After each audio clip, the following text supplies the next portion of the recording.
Okay, this is deposition number 3. This is run number 3 of 0.6mm 14-karat gold wire being deposited in high polish as fired DuPont 951 LTCC. I'm depositing at 30,000 RPM at a surface feed rate of 15 millimeters per minute with a XZ feed ratio of 80 and a surface feed distance of 10 millimeters and a Z plunge of 0.125 millimeters. So without further ado, let's start the spindle and start the deposition.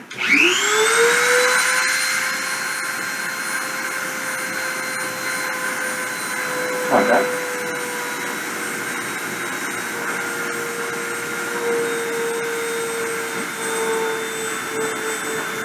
Sign it.